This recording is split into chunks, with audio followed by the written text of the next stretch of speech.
It means that we have concluded the hardware part of the IT essentials, and you need to do review to be able to see that you don't leave any stone unturned.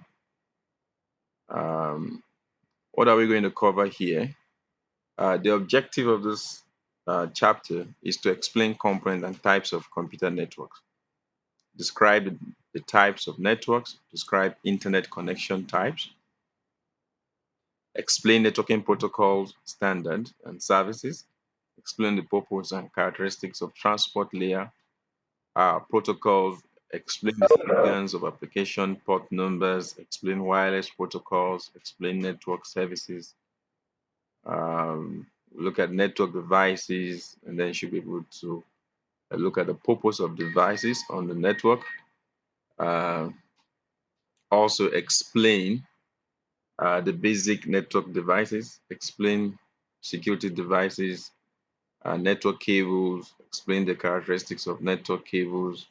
So you see a whole lot we need to look at here, and then we can start. If you can see the slide clearly, this is another level of career in IT.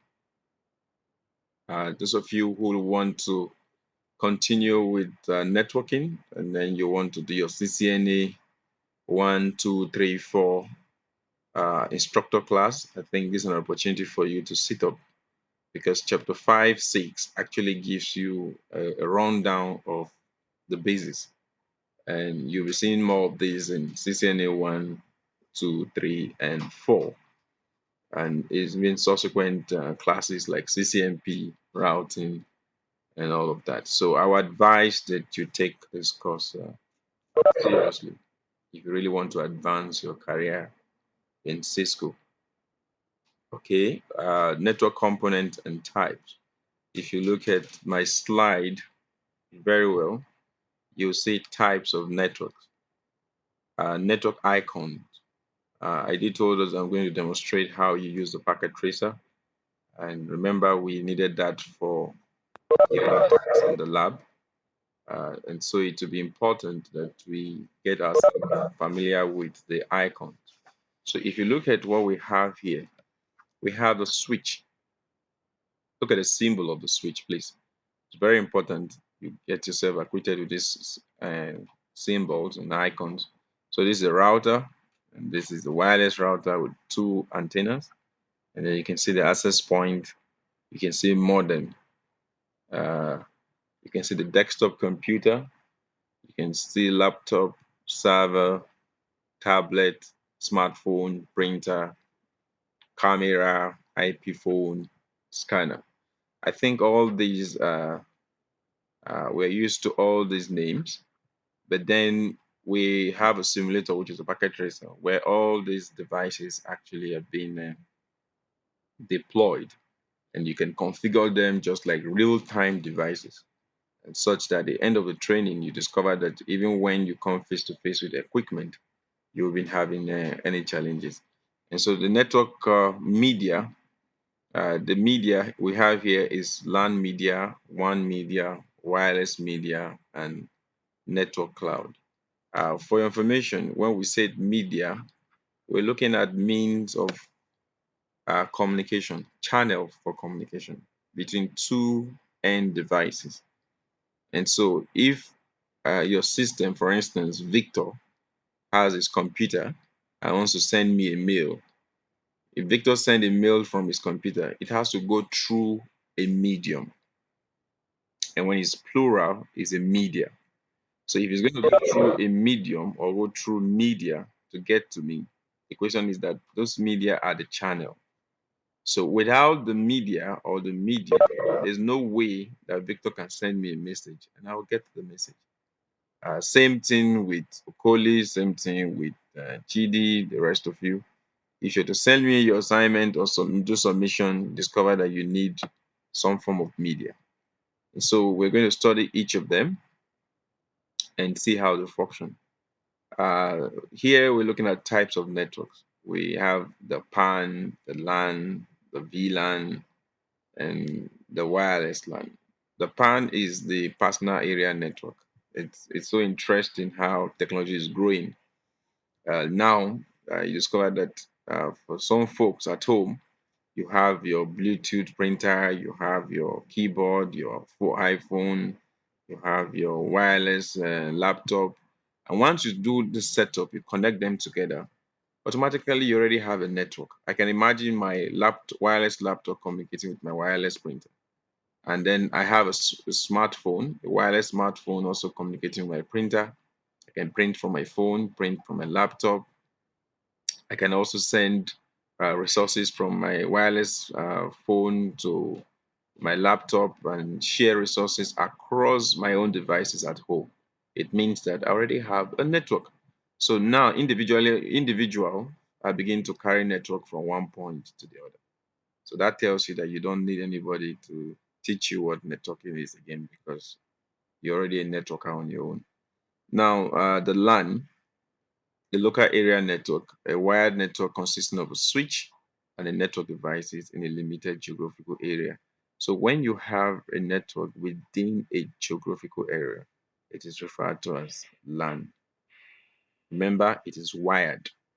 So when you have cables connected to computers, you said LAN network. And when it is VLAN, it means the virtual LAN. And virtual LAN means that you're extending from the traditional LAN into some segmentations. For instance, I have a complete switch, which is a LAN for me, and then I'm trying to segment it.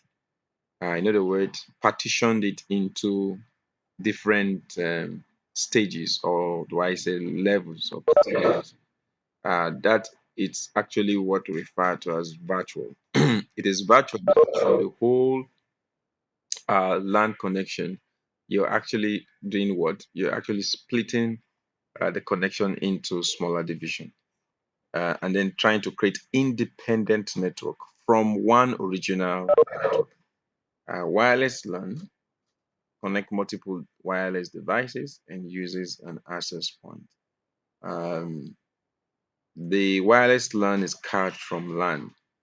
It means that you have a LAN, and this LAN is made to be wireless.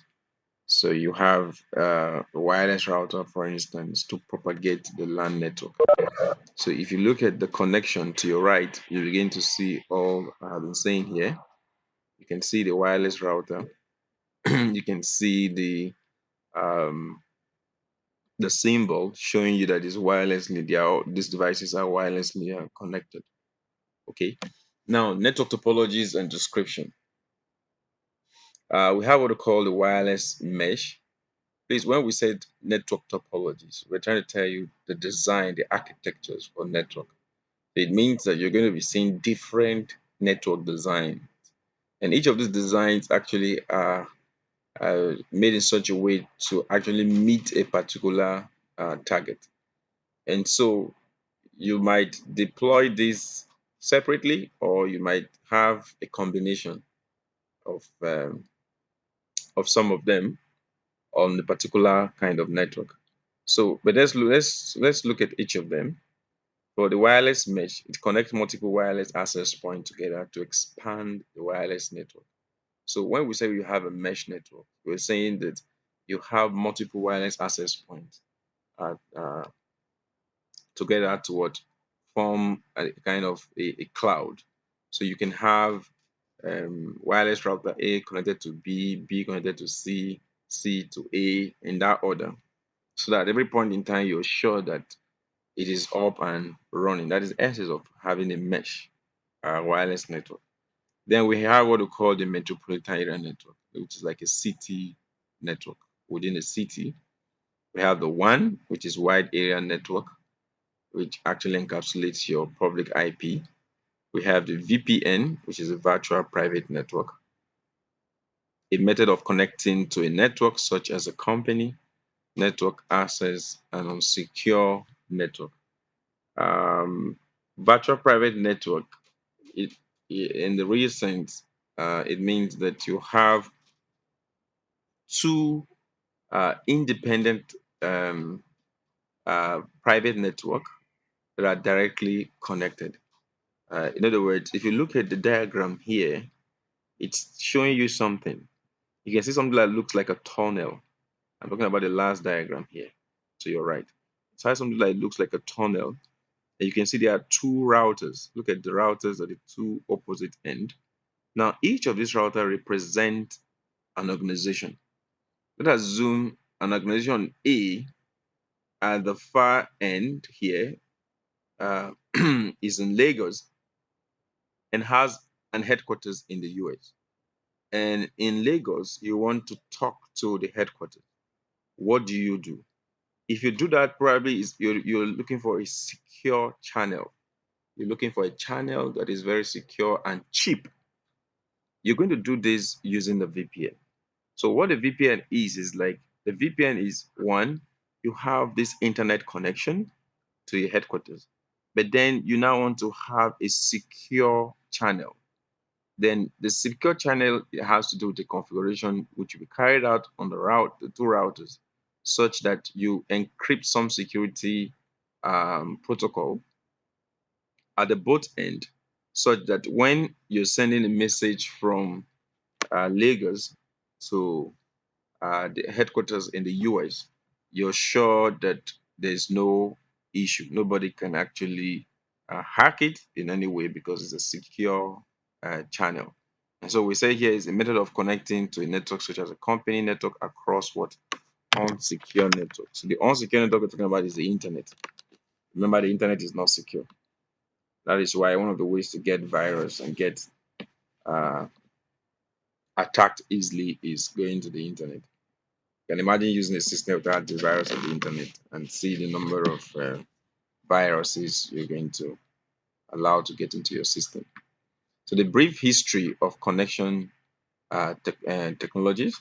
One, we have analog telephone access, which is a dial-up. Uh, I still call it the legacy because you can imagine this is when you have to dial in through a modem to get connected to the internet. We have the ISDN, which is Integrated Service Digital Network, more bandwidth than the dial-up. In other words, it can take more traffic. This time around, it can carry traffic for voice, video, and data. Then here comes the broadband. Broadband uses different frequencies to send multiple signals over media. Broadband also can refer to high-speed internet. To some of you who like speaking BB grammar, want to say, "Oh, we're going to connect you on our broadband network." It is good you begin to come time to time with these terminologies. The good thing here is that you're going to read these terms and then you're going to get used to them such that when people are discussing business in telecommunications and IT, you're going to actually get to understand what they're saying better or even make better contribution based on your knowledge. So broadband uses different frequencies to send multiple signals over media. The media we're talking about is the different channels through probably your satellite communication, through your fiber optic, as the case may be. Here we have a DSL, still on internet connection types.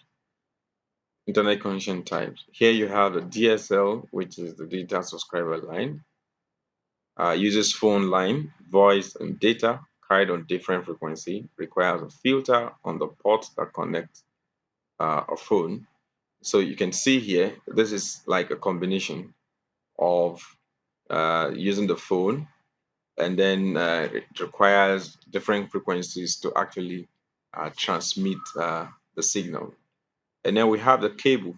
The cable uses a cable modem to connect to traditional cable TV. Shares the network um, with multiple subscribers. That's for the cable. And then we have the fiber. Fiber has to do with high bandwidth connection used in backbone networks, large enterprise environment, large data centers, and are now part of some home internet connection. So among all these internet connection types, fiber actually stand out because fiber carries unlimited data. Fiber transmits via light, and you can imagine the speed of light is the speed of fiber.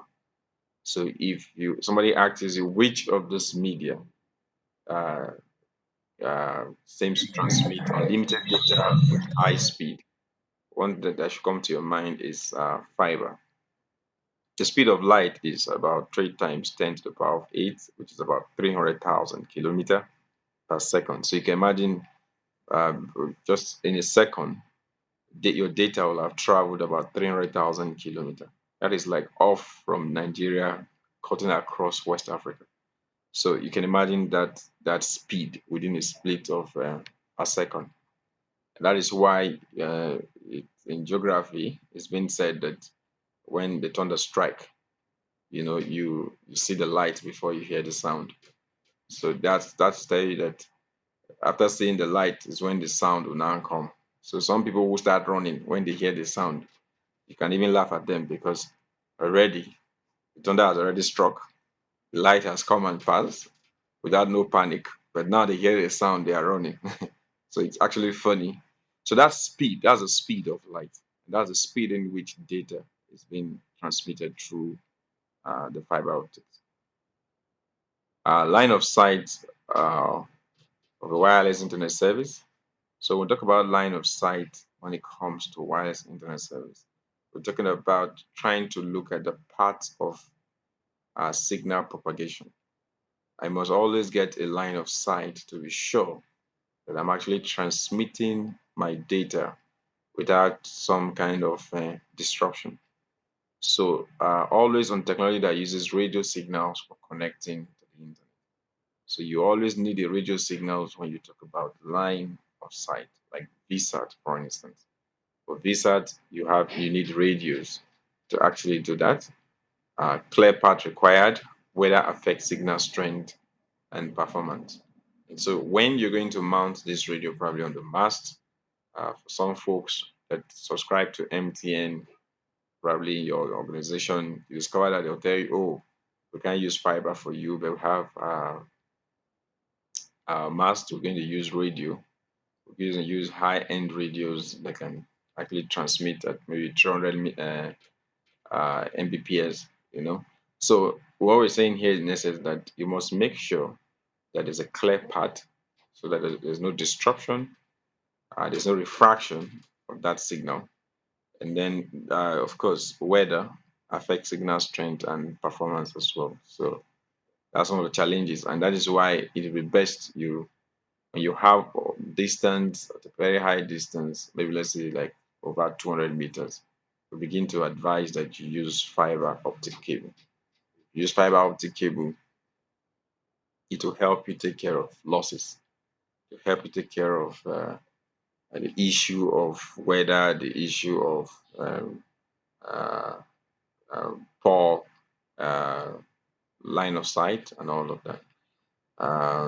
Satellite broadband technology for remote access uses a satellite dish. So here still, satellite dish, not a good solution for time-sensitive application like gaming, voice over internet protocol, and video conferencing. And so if you must deploy this solution, you shouldn't be looking at satellite because you're going to have some level of issues. So you can imagine mounting a VSAT here from the ISP through the satellite. In this satellite, we have what we call transponders.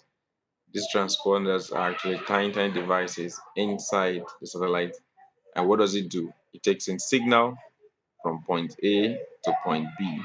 And so the point here is that you discover that if you're going to transmit high traffic applications through this, you're going to have some level of issues because it already has some level of capacity. Remember, you're doing this wirelessly.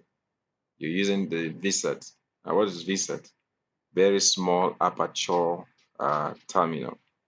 And so when you want to see how you can deploy high-speed network in that order, I think fiber is the way to go. Okay.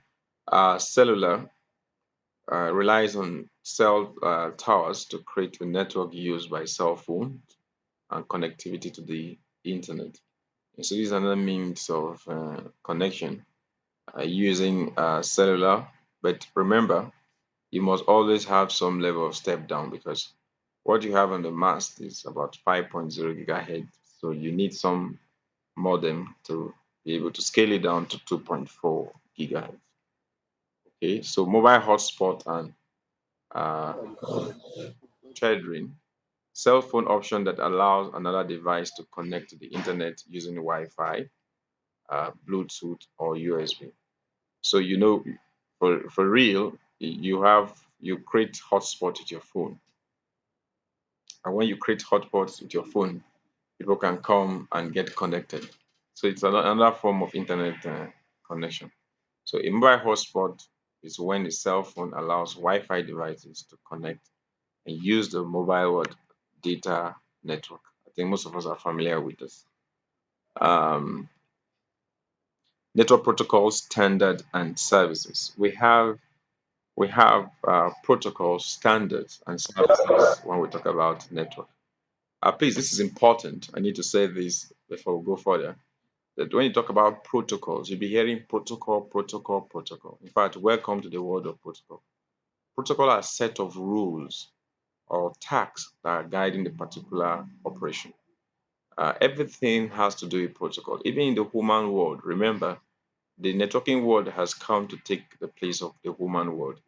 You can imagine everybody being locked down. You can imagine the COVID-19 getting everybody trapped in their various houses, in their homes, not able to come out. And then all of a sudden, you have this network that helps people to get connected.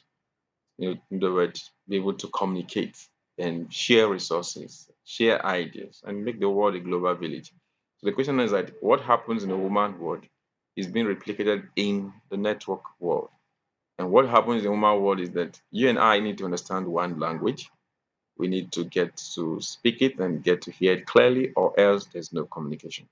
So what we're saying is that at different stages, you discover that in networking, it is being described as protocol. For instance, if a wireless network must communicate with devices, there have to be a protocol for wireless.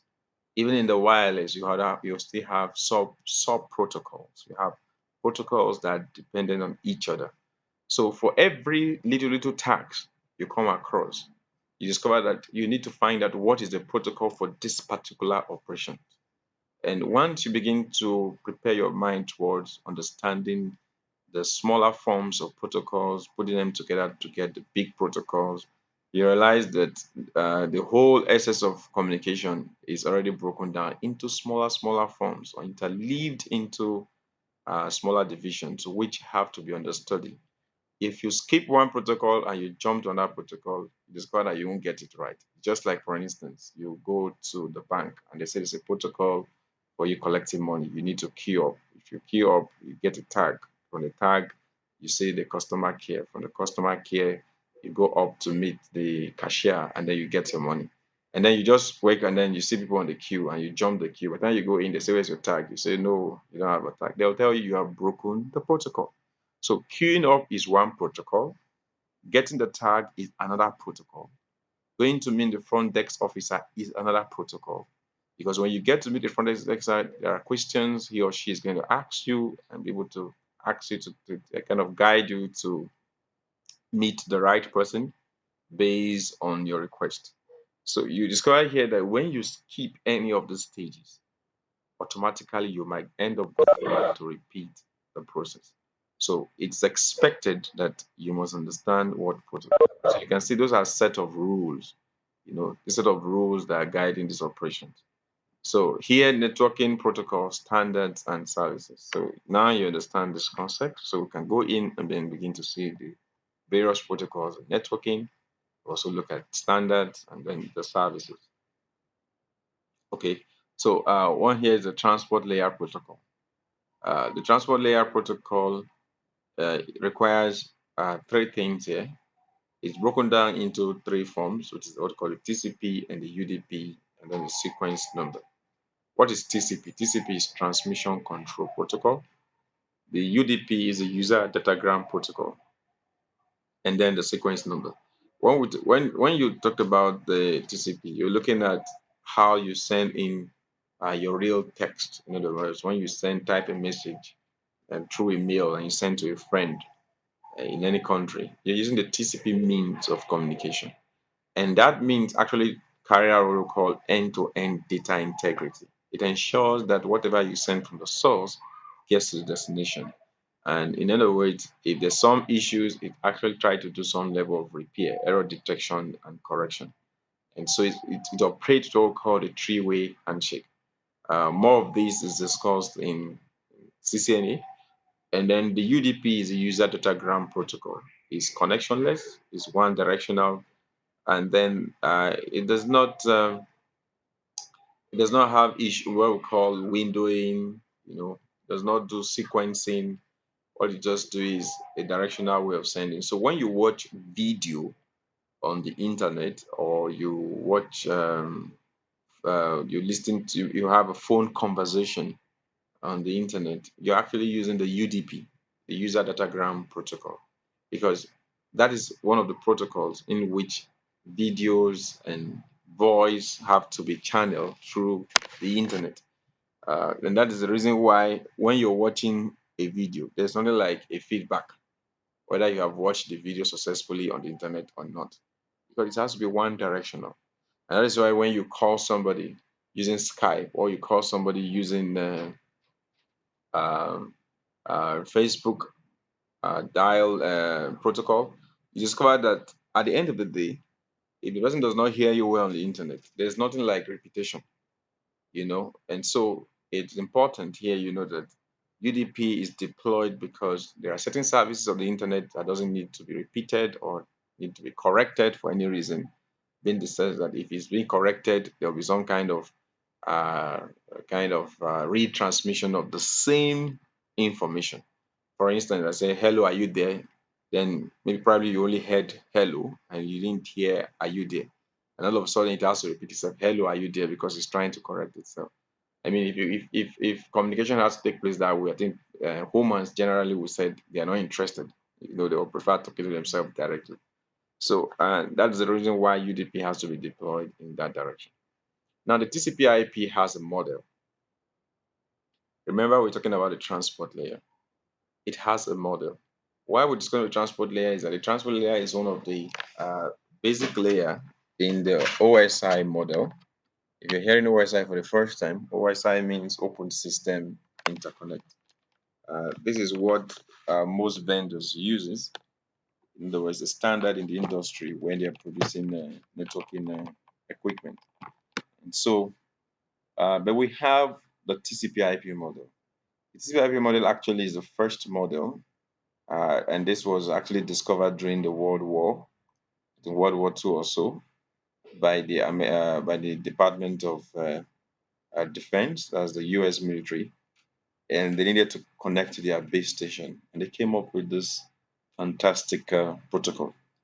And so the SSO was not for commercial purposes. It's actually meant for them to be able to communicate with their base. But then as time goes on, they realize the need for commercialization. In other words, to commercialize this whole model into business. And if you look at it critically, there's no plan for security. So when this was actually deployed, security was not part of it. And that is why hackers took advantage of it early, very, very early enough. And that's why today we're fighting a lot of war on the internet when you hear cyber war and the rest of it. So we now have for the TCP/IP we have four layers. If you look at the diagram to your left, you see application, transport, internet, the network access. At the application level, what are the different applications we have? FTP, we have HTTP, we have SMTP, we have DNS, we have TFTP. These are applications. And in all these applications, the FTP is a file transfer protocol, which is for 20 and 21. So there are special ports, there are special numbers we call the port numbers. And those numbers are like services, that runs on the internet. And one of them is the FTP. So when you want to transfer file on the internet, or you want to transfer file through network, you use FTP. And then HTTP on your browser on the internet, you can see www. So you use the URL, which actually is where you have that translation taking place. And then the SMTP is on port 80, port 225. And that is what you use for email. And then the DNS, port 53, the TFTP also. And then these are all protocols, in other words, on the application layer. And then you have the TCP and the UDP again. So um, you can see the number of application tied to TCP. You can see that DNS and TFTP actually on UDP. The TFTP is what we actually use in Cisco to do upgrade of the Cisco IOS. It's a channel for upgrading. And then the transport. You can see the transport layer. And then the internet is where you have the IP. And then you have your network access. So you can see that the network address, you see IP addressing comes under internet, and then network access, you have your LAN connection, your WAN connection. Okay, we go on. The transport layer protocol, TCP, three basic operations of fidelity: numbering and tracking of data segment, acknowledgement, and retransmitting any unacknowledged after the period. So that's what a transport layer is. So that the TCP you see, which is part of the transport layer, actually does this numbering, acknowledgement, and then retransmitting. So this is for UDP, very little overhead in terms of data checking. Best effort delivery is unreliable. So another name for UDP is that is unreliable, like TCP is what reliable. It has no acknowledgement. But you have acknowledgement in the TCP. And so here you're going to watch a video. Once you're reading through the material, you'll definitely come across this page where you play the video to see the importance. So here we have the classify application port numbers. So here you can see uh, the port numbers and the transport protocol and the application protocol and all of that. So it's a distribution to show you the different protocols, their port numbers, associate port numbers, and the services that run through them. I would advise that you go through them strictly and get used to them. We also call this port numbers well. Hello, can you hear me? Hello, hello. Yeah, we can I hear you. hear We you, can hear sir. you. I can hear you, Somebody's but there making are two noise in the colleagues whose background. mics are on. Can you mute yourself, please, if you know who is that? Hello.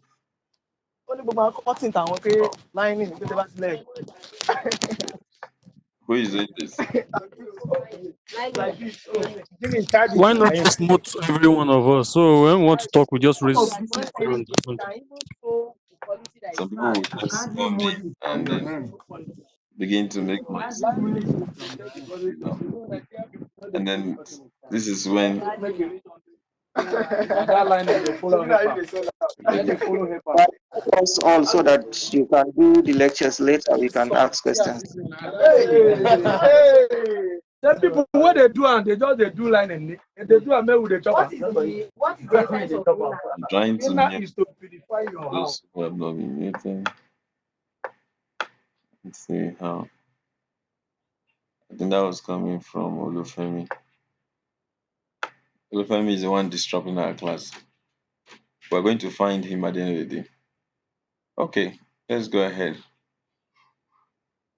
But it's not proper when you get connected to a program like this when you're supposed to concentrate and then you begin to create noise to distract others. I think you should take that seriously. Yeah, okay, so we'll go ahead.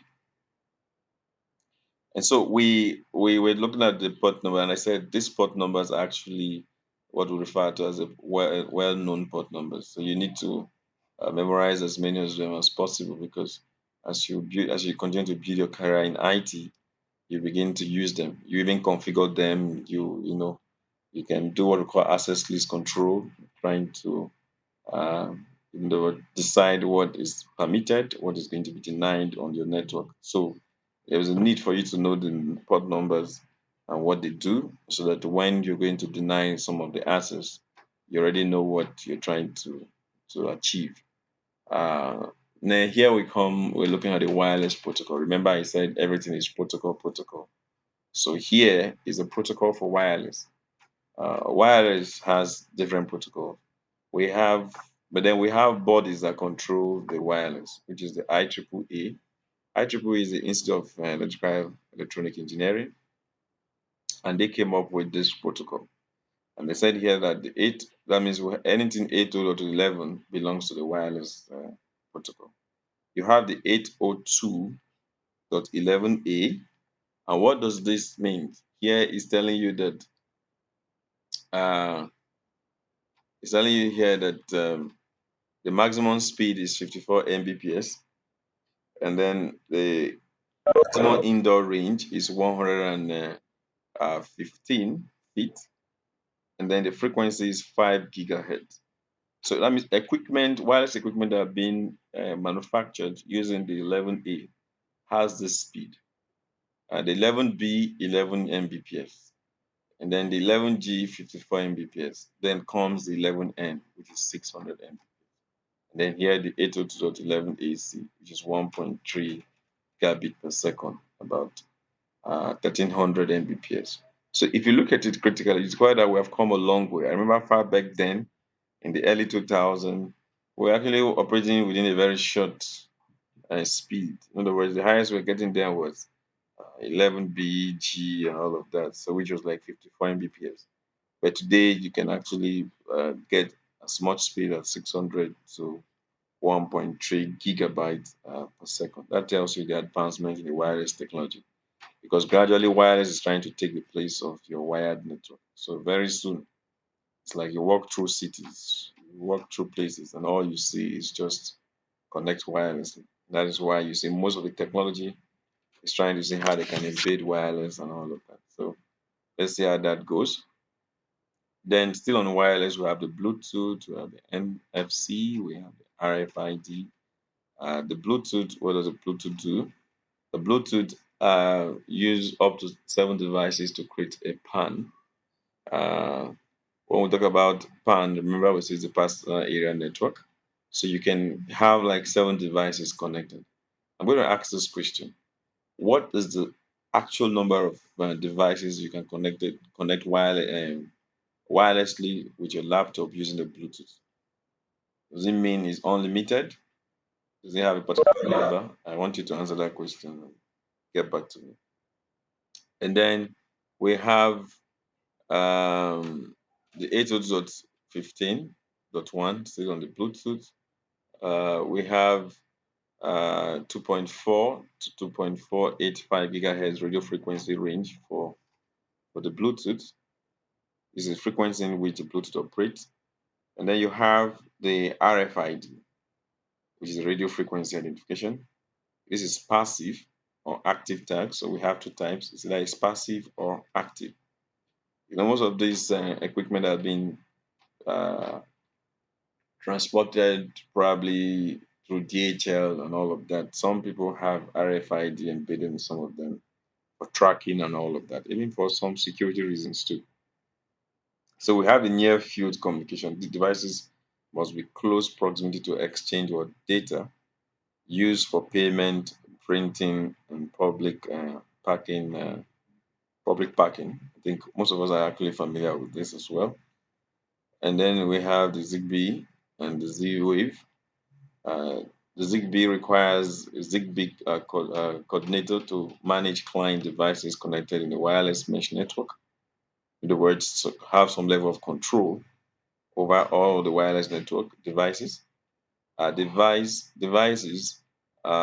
commonly managed from a cell phone app.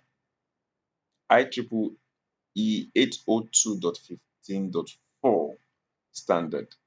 Remember, 802.15 Bluetooth, but here you can see it's an extension of the Bluetooth frequency. And so it's about 868 megahertz to 2.4 gigahertz range and up to 20 meters coverage. And then you can have about 65,000 devices, and data speed is up to 250 kbps.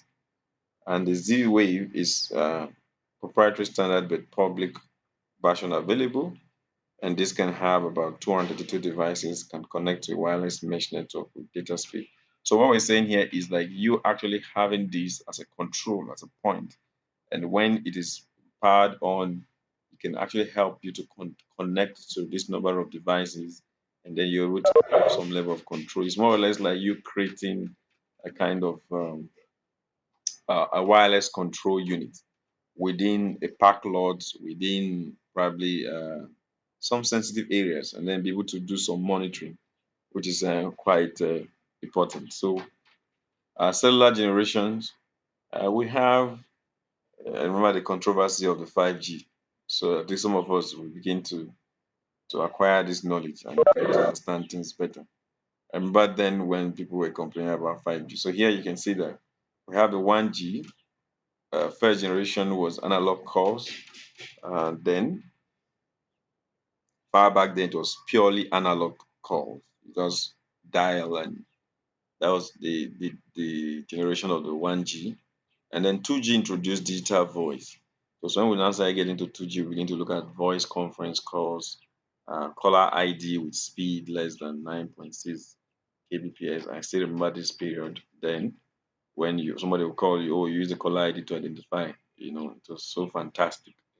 You were like, wow. Before then, it was pure analog where you can't even see any numbers. You can't even identify that. That's the 1G. And then we moved to the era of 2.5G. We support web browsing, short audio and video clips with speed up to 237 kbps. And then gradually we moved to 3G. When it gets to 3G, we're able to do full motion video and streaming of music. You can see this. And then we came to the 4G era. In the 4G era, we're doing IPv6. So you agree with me that most of you actually became IT guru in the area when we begin to move into 3G. You begin to do video streaming. IT became so attractive and quite interesting. And then when it goes to the 4G, IPv6, IP-based voice gaming services, high quality multimedia at speeds up to 672. So this is the era where most people are now. And then we have the LTE. LTE also is an extension for the 4G, you know. And then you're able to process data up to 100 Mbps when mobile and up to 1 gig. So if you look at this generation of wireless protocols or cellular generation itself, you agree with me that one thing is common. It's all about the speed. It's all about the capacity. And the 5G supports augmented reality, AR, virtual reality, smart homes, smart cars, and data transfer between devices. Download speed up to 3 gigabytes per second. This is like wow. Upload speed up speed up to 1.5 gigabit per second. Okay. So here you can see for the 5G, you can see that this is what you choose to enjoy once you begin to use the 5G. But I must say something here that all of them are within the radio frequency spectrum, and the spectrum already exists. All we're just doing is that we're just trying to work on devices, the components that we able to pick up these signals and transmit data in real time. So that you're hearing 5G does not mean 5G just drops from the sky. No, 5G are just devices that have been actually deployed to work with the existing frequency. They work with frequency of which is within the 2.4 and the 5 gigahertz band spectrum. And so once you're able, so you could, time will come, we're going to work with 6G, we're going to work with 8G and the rest of them. But what matter is the speed, is the speed. So this spectrum already exists. Like somebody said, if it affects the health, The next thing is that then already the existing radio frequency by now everybody should have been, you know, one form of health, having one form of health use. But then, however, it's still within the spectrum of radio frequency. Okay, client server rules. I think this will help Fumilola based on the question she asked some time ago. So here you can see file client and server. Here you can see web client and server. And here you can see email client and server. So when you say file client and server, you're saying that you already have a server somewhere which the client is going to communicate with. And when you hear web client and server, it means that you have another server somewhere which the web client is going to talk to. And then if you have the email client and server, it means that you're going to have a server somewhere where the email will have to communicate with. So in all of this, what should come to your mind is that the server is already containing an application in which is either for email purposes or for web purposes or for file transfer purposes. So you can see the picture showing the servers and the picture showing you the client. You can see the difference. So you can see they're not the same. That tells you that the application that is deployed in these individual devices, the devices must have the capability to be able to carry this service. 1 minute, please. Coming. Let me get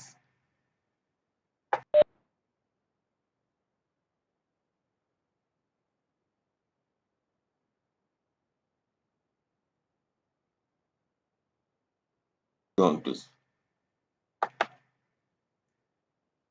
So here we have DHCP server. So at least you begin to have a better idea of what servers are. So what is DHCP server? A DHCP server provides IP addressing information. Prior to now, people use manual IP address. Those days, you go to the cafe, you have to assign numbers to computers before you browse. But then now in today's network, or prior to that period, we begin to have some kind of network where the routers on their own begins to give you the IP addresses. So those numbers, when you hear IP, it's Internet Protocol, and that has to do with some special numbers that must be given out by the routers or servers to be able to enable systems to communicate. No two systems will communicate on the internet without an IP address. An IP address has become like your normal address. For instance, um, let's look at Kadir. Abdul Kadir is staying somewhere in Kaduna. He's speaking with Habib.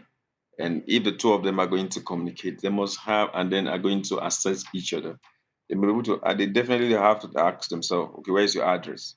How do I locate you? So for communication to be established while by DHCP and using the IP address, we're saying that there's a server that has a pool of numbers, and these numbers are actually assigned to individual computers for the purpose of identification, such that when these systems wants to share resources, they share resources by identifying each other via their IP addresses. And these numbers you're seeing actually is being assigned by a body we call the IANA. The INA is Internet Assigned Number Authority.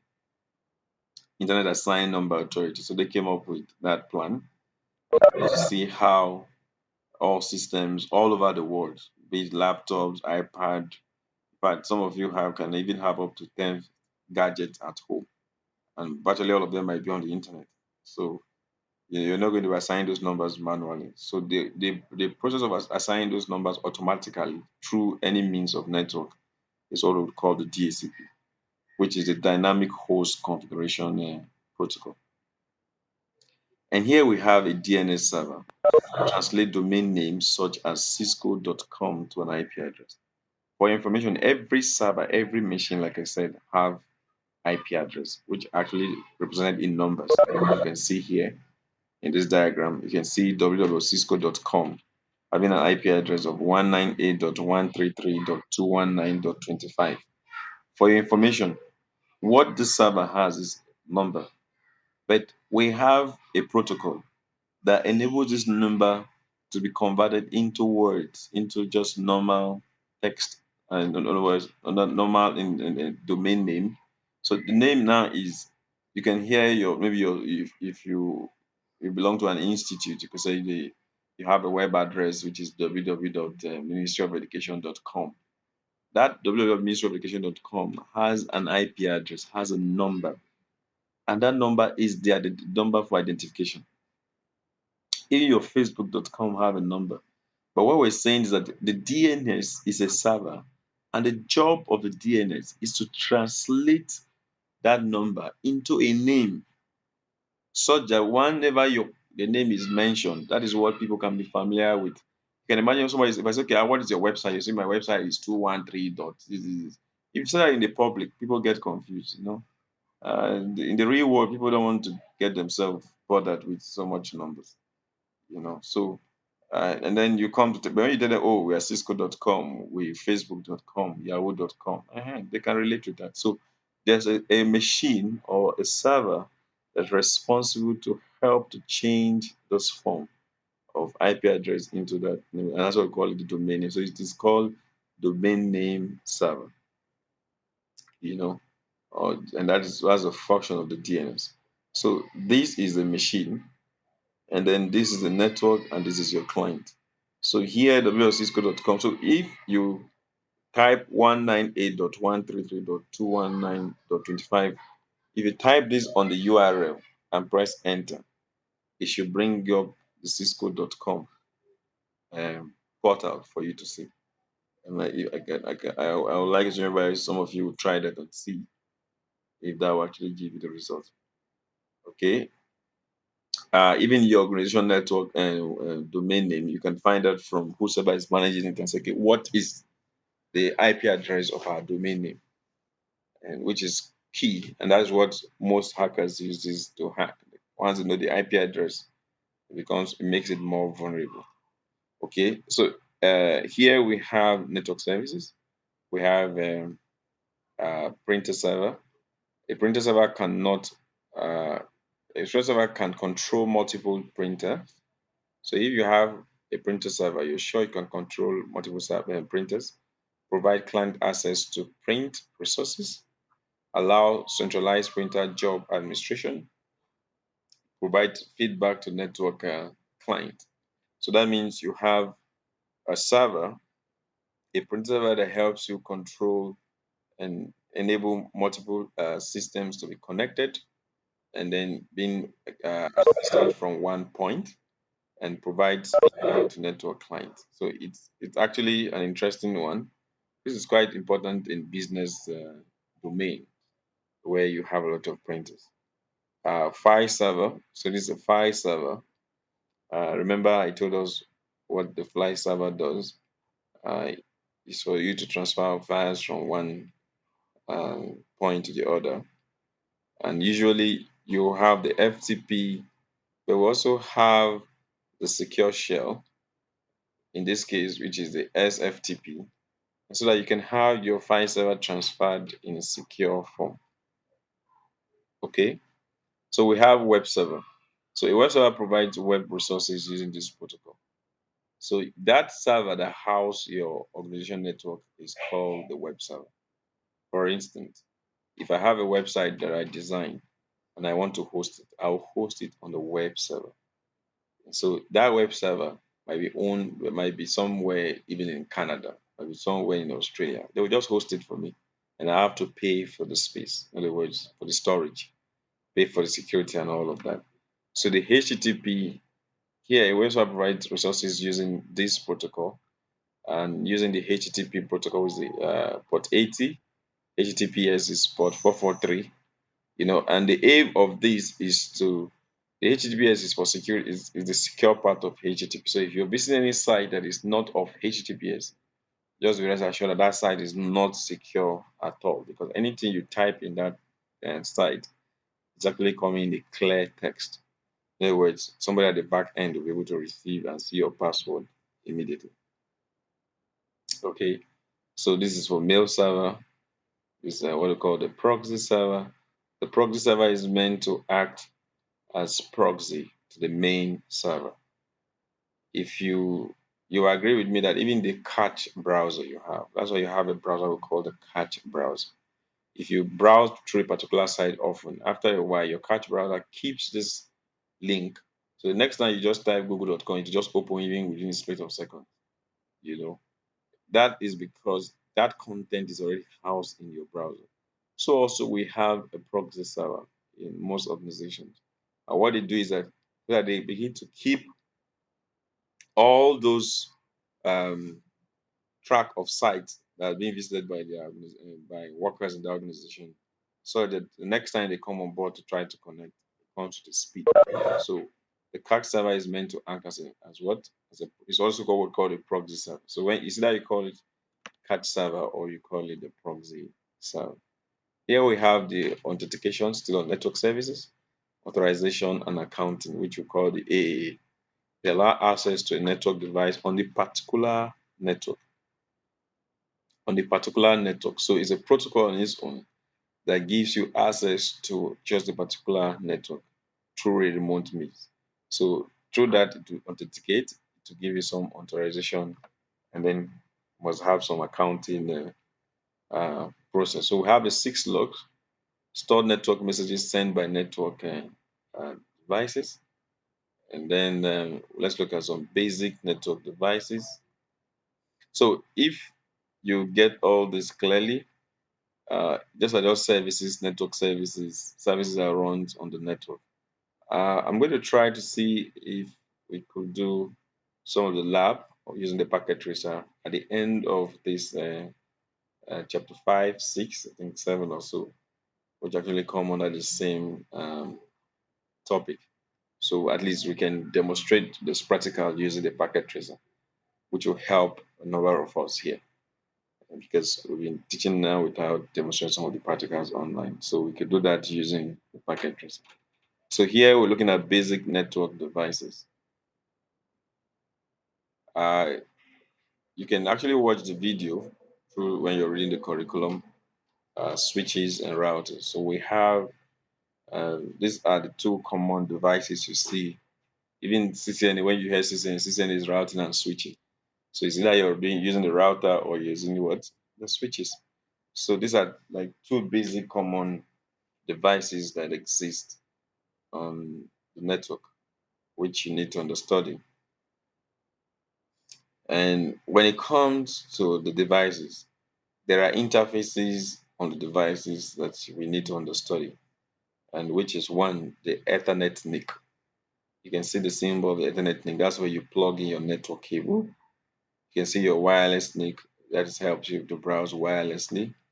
You can see your USB NIC for desktop computers that does not have inbuilt wireless router. And sorry, wireless antenna. You're going to have this connected, and then the system will be able to connect wirelessly.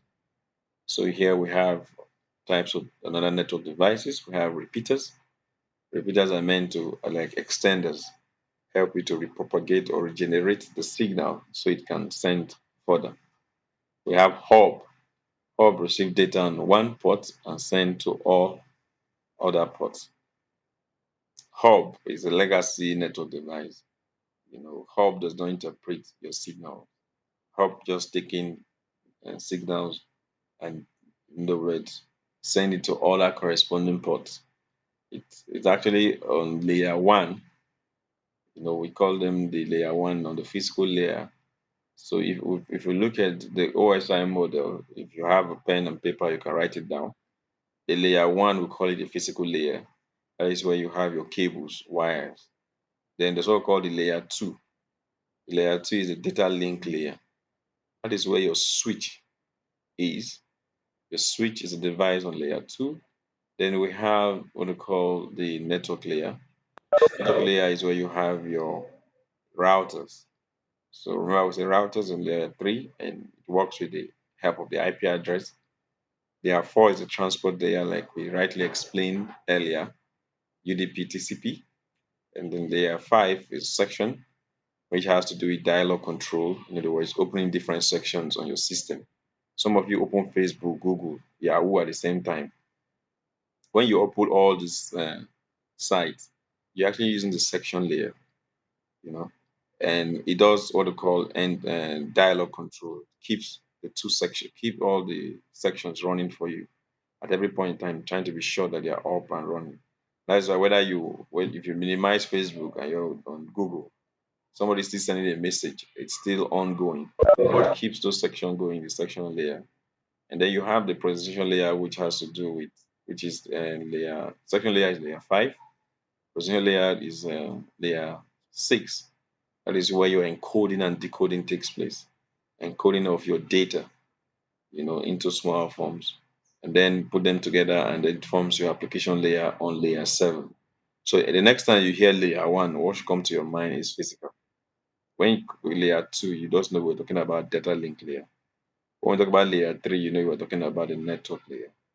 When you hear layer 4, just know I'm talking about transport layer. When you hear layer 5, you know I'm talking about the section layer. When you hear layer 6, you know I'm talking about presentation layer. And when you hear layer 7, you know I'm talking about application layer. So these are the layers, the various layers we have. So here the hub belongs to layer 1. So the hub also functions as layer 1, which is a physical layer, which works with your electrical signals. In other words, signals of zeros and ones. So hub does not interpret any signal. It takes a signal and distributes it to the other port. Then the bridge, what does the bridge do? It divides the network into 2 or more segments and tracks which device is on each what segment. So look at the bridge there. What the bridge does do is that, okay, fine, I can connect to this and connect to that, and then make sure I know where each of those network is, and then be able to bring them together. So the bridge is meant to bridge two different networks. Okay, switches. So if you look at the switch is on layer 2, and it keeps what we call MAC address. So from what you can see in the topology here, you can see different systems, server, printer connected to the switch. When these devices are connected to the switch, the first thing the switch does is that it takes all their MAC address and keeps it in a table. In other words, in the memory we call the MAC table. And that MAC table is what all the MAC addresses are. And MAC addresses, which is media access and control, comes with your systems, comes with your printers. They are inbuilt, they are hardware born, in other words, hardware programmed into the devices. And these uh, addresses are actually fixed. You can't change them, unlike IP address that you can change. You can't change the MAC address of any computer. And no two computers around the world have the same MAC address. So it's important that we all note that there's a need to identify the MAC address. And how do you get to know the MAC address of the system? When you go to your command prompt, you type ipconfig/all. ipconfig/all, it will show you the MAC address of your system and also the IP address of your system. So here is the wireless access point. Here is the router we're talking about. The router uses IP address and is on layer 3. And the router helps you to route information. In other words, take information from one point to the other. It does what we call best path selection. The router is what actually decides which path to take on the network. Each time there's some data that has to be transmitted on the network. So the router is more intelligent than the switch, just like the switch is more intelligent than the router. So here we have video for firewall integrated routers. So we're looking at security. So that's actually taking us to security, access list control. We're going to look at IDS, IPS, and each of them, which has to do with security as well. So we're coming to security of devices. If you can see my screen very well, this is another phase of chapter 5. Please raise your hand if you can see security devices. Security devices. Okay, fine. Chisom can see that. Olufemi, okay. Dupsy can see that. Fine. Okay. You can see a number of you can see that. Bolan can see that. Okay, Richard, thank you. Firewalls. Okay, Kadir, good. think virtually everybody is saying that. So we're looking at security devices. Firewalls is one. Uh, a firewall protects data and devices connected to it. A firewall uses access control list, ACL, which are rules used to determine whether data is permitted or denied. So these are some of the concepts we're introducing you into. More of these concepts are discussed in more of this network this concepts are discussed in subsequent topics. In other words, in as you move on from from IT Essential to the CCNA. I need to pause here to find out if there's any question. I can see somebody is telling me network is poor. Is it that we cannot hear me? Can you hear me all? Hello? Can hear you, sir. Chapter is quite a long chapter, but it doesn't mean you're doing CCNA already. But it's just an introduction into what you'll be seeing when you'll be doing CCNA.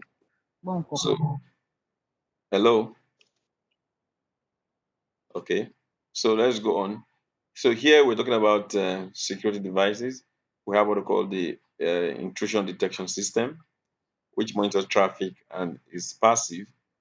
And then we have what we call the intrusion prevention system, which actively monitors traffic and takes action when needed. So you can see here that one monitors and take little or no attention here on the network. And then this actually actively monitors and takes action when needed. So IPS is an improvement over what IDS, because the IDS detect and cannot in any way take action. And so it's better you implement the IPS than using the IDS. So here we have for security, Cisco have the ASA, that's the ASA 5506X. And what are you going to use this device for? To help you to carry out firewall services, IDS, IPS, additional security services, so 0-day denial of service. As you have DOS, which is when we talk about denial of service, we're talking about how an individual will just flood unwanted packet on the network to make a network bearable for people to actually use. So when you do it one to one, let's say for instance, my system and your system, I try to target your system and send flood packets to your system so that you cannot be able to use your system effectively on the internet. That is DOS. When I use my system and I flood unwanted packets to probably large number of systems, it's called DDoS. And we can see saying here that this device can mitigate against all these threats.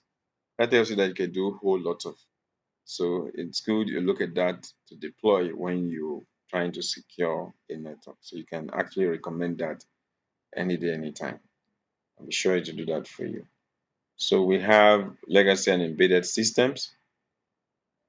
Uh, so other network devices, which is we're looking at the embedded legacy system. So when we say a legacy system is a device on the network no longer supported but still in operation. So we have so many of them. So we're looking at them. Here we have other network devices like your patch cables, networks, your Cat6 cable, category Cat5 cables. This is so when you terminate them on the switch like this or through this kind of route, we call it patch panel. And then here is power by Ethernet. We have special built switches which helps you to power your devices. And it is called power over Ethernet. In other words, it helps to see that you can use the same network cable to power your device. Okay, and in Germany, they also use the same electrical line to send signals to. So it's still that other power by internet. So the same port used for electrical signals is also used for data signals. So class-based controller. So we look at here, we're going to look at network tools and description. Look at these tools. We have the wire cutters we have the crimper, we have the punch down tools, we have the wire strippers. All these are net cables used for networking. So if you want to the Cat6 cable, you want to crimp it, you need a crimper. You need a punch down tool for most telecommunication. Um, and then you need the wire strippers to be able to strip off wires, and then the cutters for cutting uh, your cable. So here you have the multimeter, the tone generator to test for continuity. You have the cable tester, uh, and then you have the Wi-Fi analyzer. You have the loopback adapter. All these are tools that you need when you're dealing with doing your network. Remember, I told us we're using multimeter for. So if you want to test continuity on a network cable, you use your cable tester. It tells whether there's continuity or not. It tells you whether the cable are properly crimped or not. So we discussed this earlier, this early part of the course. Cable types used in networking. We have the twisted, we have the coaxial cable, we have the fiber optic cable. Where do you use the coaxial cable? For VSAT connection, you use it there. You also use it in other places. You use twisted pair cable for your connecting your computers to your switches, to your routers, and then you also use fiber optic cable as well. So this is a typical um, picture showing the fiber optic cable, the coaxial cable, and then showing you the different layers of the coaxial cable used in your cable TV, used for your VSAT, connection to your modem, and all of that. And then these are the different connectors for coaxial cable. You have the BNC, the N type, the F type. So all these connectors depend on the device you're going to use it for. So when it comes to copper cables and connectors, you're actually looking at unshielded and shielded twisted pair. So we have different types. For the unshielded, its most common is 4 pairs of control coded wires. It's prone to electromagnetic interference and radio frequency. Why? Because it's unshielded, uh, untwisted rather. So if it's untwisted, you're going to have that issue. And then when you have the shielded and twisted pair, better protection against EMI. So if it's unshielded, you have electromagnetic interference, which you have to set in because of the flow of electrical signals, and then you also have radio frequency interference. So when you have the shielded, you're being protected from this. But one is more expensive than the other. I think that's just the difference, the cost. Twisted pair category, uh, we look at what we have in terms of speed. You can see the Cat5 cable, when it came out, you could have speed up to 100 Mbps. Then when the Cat6 came, you could have speed up to 1 gig. And then before the Cat6 cable, we had what we call the Cat5e. The Cat5e, the generation of cables is actually from Cat3, Cat5, Cat5e, and Cat6. So when it was Cat3, it was around 10 Mbps, thereabout, quite small. And then Cat5, we started getting 100 uh, Mbps. So that is the order of the frequency, which also has to do with the speed of what that medium or media can take. And so here we have twisted pair cable. We've talked about the twisted pair cable. So I advise that you go through that. And then here we have the fiber cable, which if you look at the fiber cable, it has a jacket. It has a strengthened material. It has a buffer, has a gladding, and a core. The core is right at the middle, and that is where the transmission actually takes place. So all this you're seeing here, like protection to the main core, and then here not affected by EMI or RFI. So it does not have any issue with EMI or RFI. Does not also have any issue with distance. So even though you like your run cable from here to UK to Australia, there's nothing like issue of losses in terms of distance, like what you could experience when you use cable. When you use ordinary cable, network cable, I can assure you that when you run network cable from here and beyond 70 meters, attenuation will set in, which is losses. So fiber is the way to go. Fiber is sure that you can actually reduce losses, increase speed, enhance capacity, and more data. Types of fiber media. We have the single mode fiber, we have the multi-mode. The single mode fiber has small core, uses laser technology to send one beam of light long distances. So you can actually use that for long distances. So we use a single mode fiber to connect across buildings, cities. Then within the organization itself, you use the multi-mode. So you can use the multi-mode within, and then use the single mode external. And then the fiber optic connectors. Remember, we looked at the connectors for coaxial cable. So here we have for fiber. Fiber, we have the ST connectors, we have the LC connectors, but all these connectors is dependent on the media converter.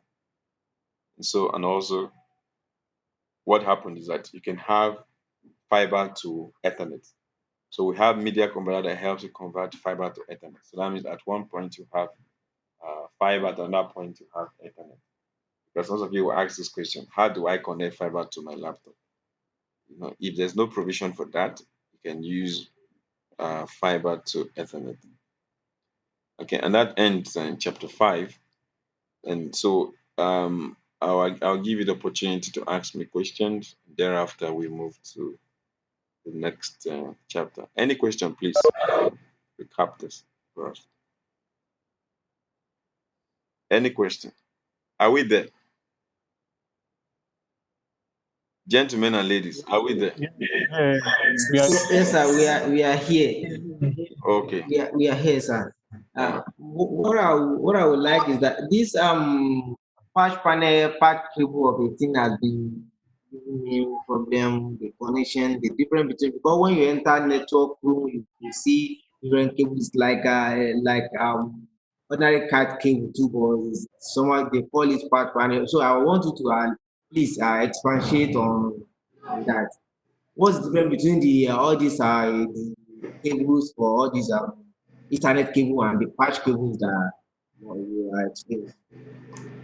when you hear patch cables, we have you hear patch panel. The panel itself is that container where those cables are being plugged into. We have different categories. Like you could see, they tell you have EU 22, we have EU 42 in that order. You know what I'm saying? So we have they're actually like small rags. In other words, like rag that are mounted on the wall. So that is the panel. Okay. Yeah, and when you now have the cable going into it, it becomes patch cables. Some of the patch cables come already from the manufacturer, crimped already. So you have them, Okay. and all you just need to do is to connect them to the patch panel. So the patch cable is those set of cables that you connect to the patch panel. So when you hear patch Okay. cables, we're saying, okay, we have set of cables that we're going to connect to the patch panel. So, and then we say patch panel, we're saying that container where all of them run into and they are terminated on this. So that means the patch panel also carries a switch. So inside the patch Uh, panel, you have your switch. Like in that diagram, okay. Okay. who is this making noise again, please? Are you with us, gentlemen? It's Habib that is making noise, right? Okay. So No, I'm the here, one asking question. I'm the one asking question. where you who is that? Who is that creating that noise there? Okay. So here I we have the patch panel. So you can see this is the whole unit here is the panel. I get what I'm saying. Then these cables that are going in is the patch cable. Is the patch what? Cable. okay. The screen is just coming up. The screen is not. It's not showing. Okay. Yeah, it has come up. I Okay. can see it now. Okay. Give me 1 minute. I think let me do something. I noticed something. What is happening? Uh, Let me okay. let me correct what is happening. Okay.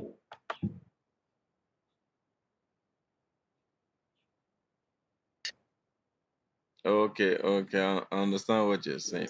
Um, So I don't know if we can go through. have we also have uh for class E. Class E is for research purposes. Class E is for research purposes, which automatically means that if you must work with numbers, you work with class A, B, and C. So now at the IPv4, what we mostly work on is version, class A, class B, and what? And class C. So if you say a number that says 110.10.10.10, that is class A. And for information, it must be in 4 strings, in 4 octets. And so you have it in decimal numbers, like, and then there's a dot that separates them. So when you go to a place, somebody says, "Oh, my IP address is 192.178 dot this dot 10.5." You automatically will know which class of IP address is that. Am I correct?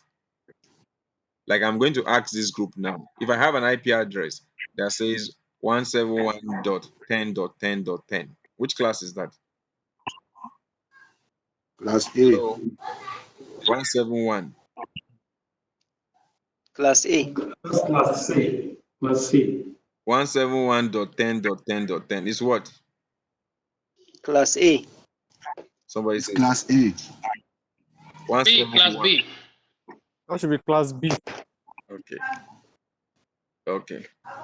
I Class thought I B. said carry your pen and paper and write. If you had written what I said, you need to look at your book. It's actually class B. We say A is from 0 to Okay. 257, and we say B, Okay. yes, we say B is from 128 to 191. So 17, whatever anything 17 something is already in B. The max for B is 191. So you'll be able to see the range. Okay. So let's go on with. I just want to introduce chapter 6, and then I'll stop, and then we can continue on Friday. Okay. So in chapter 6, we're looking at uh, explain MAC address, configure the NIC, wireless network. Remember in chapter 5, we identify the NIC, we identify what MAC address is, we talked about firewall. So here, configure the IoT. So all those things we identify, we're trying to see how they can be configured here, and then network troubleshooting, how they can also troubleshoot the network. So let's quickly go into, so there are videos you watch when you're reading the curriculum. How many of you watch this video when you're reading the curriculum? You have good internet and you watch the video. How many of you? If you know you do that, please raise your hand. Good, good, good, good. So when we say watch the videos are actually there for you to watch. Okay. So two network addresses. When a laptop is moved to a different network, the MAC address stays the same, but the IPv4 and IPv6 address change. So if you look at the diagram very well, you realize that there are IPv4 numbers. And here you're seeing 192.168.200.8, isn't it? Which class is this? Which class is this? Class C. Class C. C. Thank you. Okay, C. Thank you. Now, here you're seeing IPv6. Now, IPv6, I also throw more light on this IPv6 in the next class. IPv6 uses numbers from 0 to 15. In decimal numbers, you stop at where? You stop at 9, isn't it? Uh-huh. But when Yes. it comes to IPv6, you don't stop at 9. You continue till you get to F. So in IPv6, we use number like A, we use number like B, C, D, B, E, and what? E, F. So when you E, count F. from 1 to 9, when you want to move to 10, we say it's A because it's hexadecimal. So IPv6 works with hexadecimal, like your IPv4 will work with what? With decimal. In hexadecimal, Decimal. it's a number between 0 to 1 to 15. So here we said 10 is 215. A, 11 is B, 11. 11, yeah, 11 is B, 12, and then 12 12 is C. C, 13 is what? 13 is D, Mm. D. then 14 is what? 14. E, 15 is what? F. Mm. So that means you'll be seeing number like DB8, A, E, and all of that. But you'll be seeing G for your information. And then it is separated with column, column, not like dot, not dot, but column. So you can see, and then it's in hexadecimal. So you see it in that numbers of 4 bits. So you have each of them as 4 bits. So you have it 16 bits per what we call hextent. So every block in IPv6 is referred to as hextent. So like what you're seeing in the diagram there, 20001 is one hextent. DB8 is another hextent. CAFE is another hextent in that order. Is that okay? So we're going to talk more on this in the next class. Somebody should remind me. And then a MAC address is a unique number that is part of the NIC. So we said that the IP address does not stay with the system, but the MAC address remains with the system. Like the IPv6 does not stay as well. So you can see the difference between that. And then if you're looking for how to locate your IP address, we said you go to your command prompt. How do you go to your command prompt? You type you type first CMD under the search. When you type CMD, you press enter. It takes you to the command prompt environment. And then the command environment, you type IP config. IP what? Config slash config.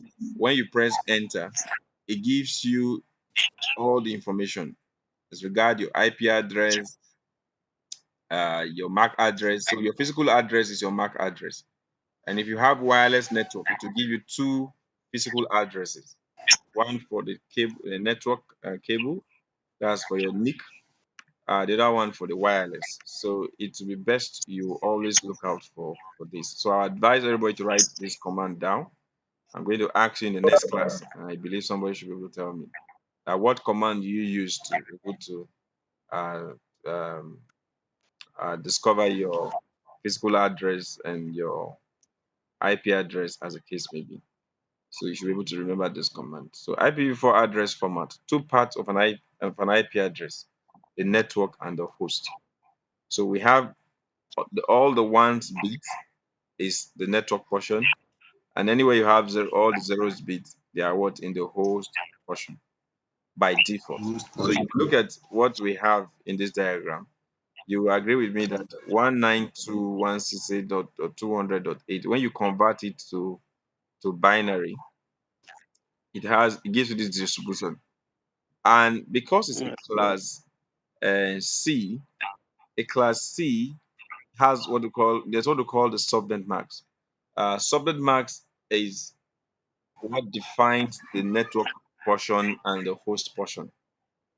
For a class C, you discover that you have it as 255.255.255.0. That is what you can see there, like what you can see down here. So this 255.255.255 you're saying is the subnet max.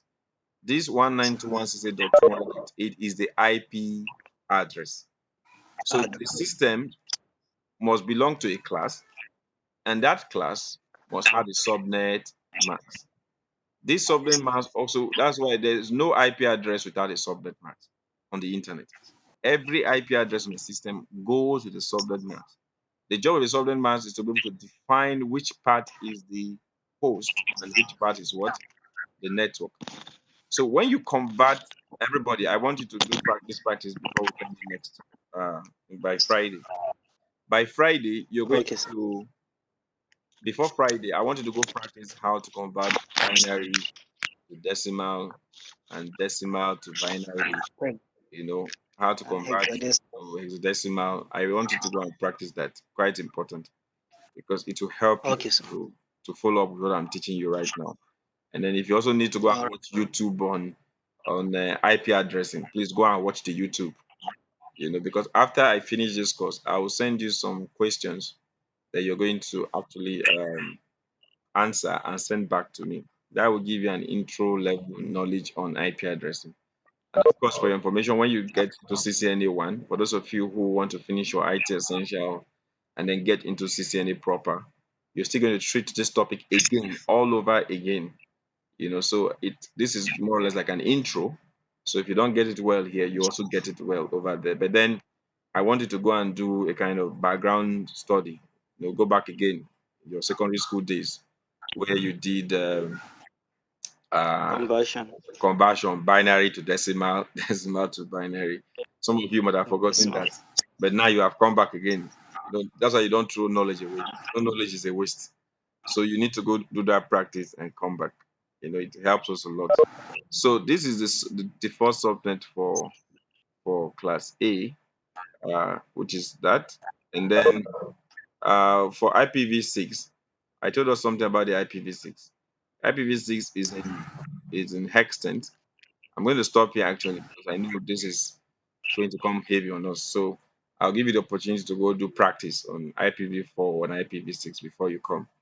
And so that when we come on Friday, I'll take it afresh and be able to explain it like a topic on its own. Are we together? Yeah. Are we Yes, sir. together, please? Yes. Okay. I want to get something clear. Go ahead, please. Patrick on the Yeah, I don't know the time difference between Sierra Leone and Nigeria. Please, can you help me? Because for us here, I have 14 after 6. Yeah, the difference is in Sierra Leone, 1 hour difference. Nigeria is ahead of you 1 hour. Because the time the class start at 3 o'clock. The class started here Nigerian time 5 o'clock. So that means Sierra Leone time Your own time 4 or what? o'clock. Your own time 4 o'clock. Okay, 4. So every 4 Okay, p.m. every 4 p.m. your time, you log in and you'll be on the same page with us. okay. Thank you. You're Yeah. welcome. Okay. Then another question, sir, please. Yeah, go ahead. The chapter 1 assessment was having some difficulty. The chapter 1 assessment, what happened? I was having some difficulty. I sent you an email